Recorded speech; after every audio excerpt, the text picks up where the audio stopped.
Assalamu alaikum wa rahmatullahi wa barakatuhu. En Afrique du Sud, d'où je viens, dans cet océan de christianisme, nous devons présenter l'islam, comme Allah Baritala nous le dit dans le Saint-Coran. Ad'u ila sabili rabbika bil hikma. Appelle à la voix de ton Seigneur avec sagesse. Wal maw'izatil hasana. Et avec de belles exhortations. Wajadilhum billati hiya ahsanu. Et discute avec eux de la meilleure manière. Et cette méthode, cette approche que nous avons développée en Afrique du Sud, que nous croyons être conforme au Coran, consiste à parler à un peuple en tenant compte de son propre contexte et de son expérience. La majorité des personnes que nous rencontrons ont un passé lié à la Bible, ce qu'ils appellent la Sainte Bible des chrétiens. La Sainte Bible, c'est leur référence. Ainsi, chaque fois que nous voulons les approcher, que nous voulons leur parler, ils disent « Ma Bible dit ceci » ou « Ma Bible dit cela ». Parce qu'ils connaissent bien la Bible, la plupart d'entre eux sont des professeurs d'un seul livre. Ils ne connaissent que la Bible. Alors, ce que nous devons faire, et ce que nous faisons en Afrique du Sud, c'est que nous avons publié des livres sous le titre « Ce que la Bible dit à propos de Muhammad sallallahu alayhi wa sallam, le Christ dans l'islam, Jésus-Christ dans la maison de l'islam, quelle est sa position ?» Maintenant, nous donnons des références tirées de la Sainte Bible, la Bible chrétienne, qui est commune aux Juifs et aux chrétiens, et nous disons, regardez, le saint prophète Muhammad a été annoncé dans votre propre livre. Alors il demande, où?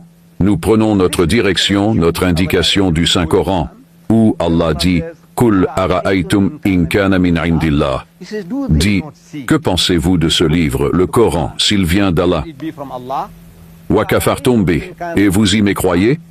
Wa shahida shahidun min bani Israël ala mithli. Alors qu'un témoin parmi les enfants d'Israël a témoigné de quelque chose de semblable. Quelque chose de semblable.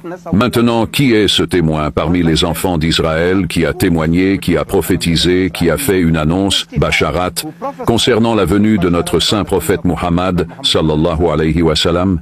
Ils disent, nous n'avons rien de tel dans notre livre. C'est une grande prétention des musulmans. Il y a quelque chose dans notre livre? Non, il n'y a rien. Alors, nous devons les renvoyer à leur livre, et nous les renvoyons à la première partie de la Bible, appelée la Torah, le Pentateuque. Il y a 5 livres attribués au saint prophète Moïse. Ce n'est pas vraiment la Torah, mais les chrétiens et les juifs disent que c'est la Torah. Nous disons que dans le 5e de ces 5 livres, appelé le livre du Deutéronome, chapitre 18, verset 18, il est écrit « Je leur susciterai un prophète ». Moi, Dieu Tout-Puissant, je parle. Il dit, je leur susciterai un prophète parmi leurs frères, comme toi, comme Moïse. Wa shahida shahidun min bani Israël ala mithli. Le verset coranique. La Bible dit, comme toi. Il dit, comme toi, et je mettrai mes paroles dans sa bouche, et il leur dira tout ce que je lui commanderai. Maintenant, nous demandons, qui est ce prophète? Mikamvoka, comme toi.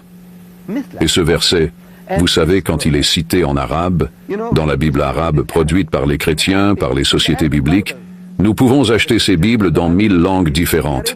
J'ai dû en acheter une en arabe pour apprendre cela, pour voir comment cela se lit en arabe.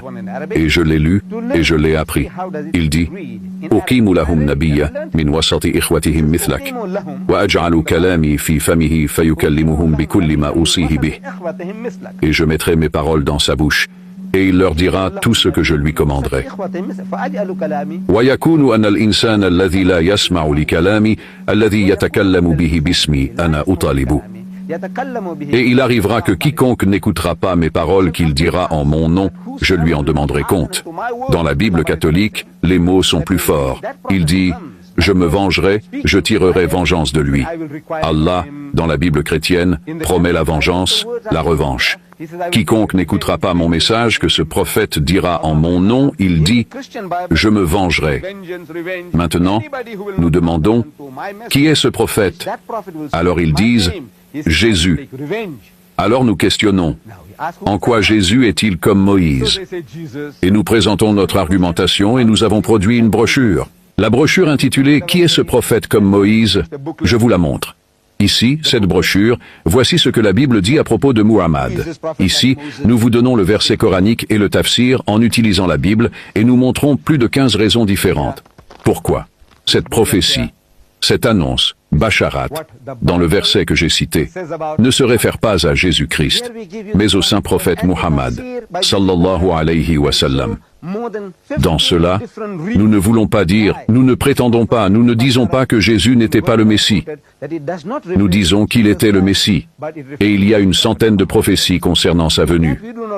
Mais celle-ci en particulier, Deutéronome 18:18, ne se réfère pas à Jésus, et cela fait un travail magnifique.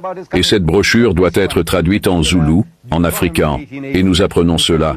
Comme par exemple ce verset même, je l'ai appris en arabe parce que j'avais une motivation, et cette motivation était bien avant les troubles au Liban. J'avais l'aspiration d'aller au Liban et de parler aux chrétiens libanais. Et si je pouvais citer en arabe, moi venant d'Afrique du Sud, bien que je lise le Coran et que je sois capable d'apprendre et de mémoriser certains mots et expressions que je donne en traduction, je ne connais pas l'arabe comme langue, malheureusement. J'en ai honte de ne pas connaître l'arabe comme langue. Mais quand je cite cela au groupe linguistique concerné dans sa langue maternelle, je vois l'impact que cela a, ce qui n'est pas le cas dans une langue étrangère. Alors, je l'ai apprise en arabe avec l'idée d'aller au Liban et de parler aux chrétiens arabes et de leur proposer ces versets et de raisonner avec eux. En anglais, bien sûr, je donnerai ma conférence, mais en citant les versets en arabe. Ensuite, je voulais aller en Israël, parler aux Juifs, alors je l'ai appris en hébreu.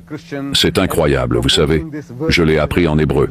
Il dit, Nabiya, Hakim, Lahem, Mikereb, Aheihem, Kamvoka, Vnatatid, Barai, Bepiv. Je cite en hébreu. Je le cite en afrikaan. Je le cite en zoulou. Je le cite dans une douzaine de langues différentes. C'est mon passe-temps, que chaque fois que je vais dans un nouveau pays, j'essaie d'apprendre un peu de cette langue, afin de gagner les cœurs et les esprits des gens en leur délivrant ce message de l'islam. Alors, dans ce verset, il est dit que ce prophète viendra en parlant en mon nom. Et cela est si bien démontré dans le Coran.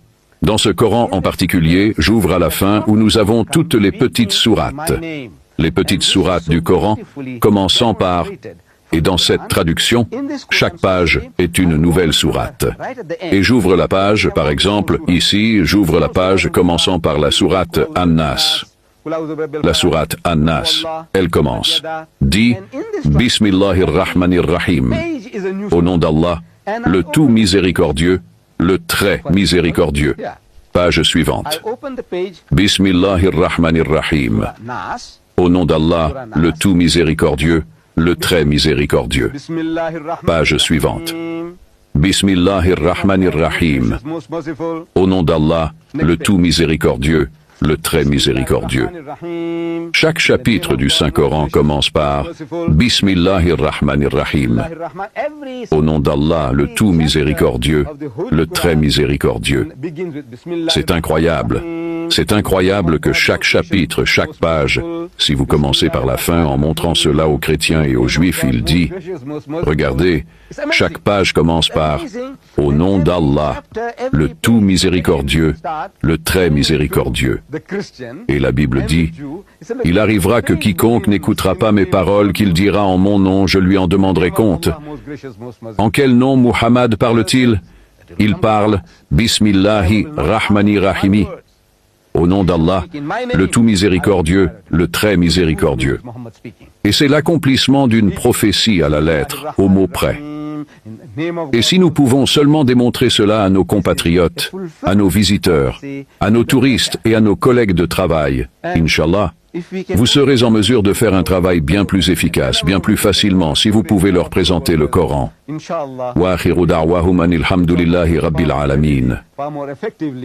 Et leur dernière invocation sera « Louange à Allah, Seigneur de l'univers ».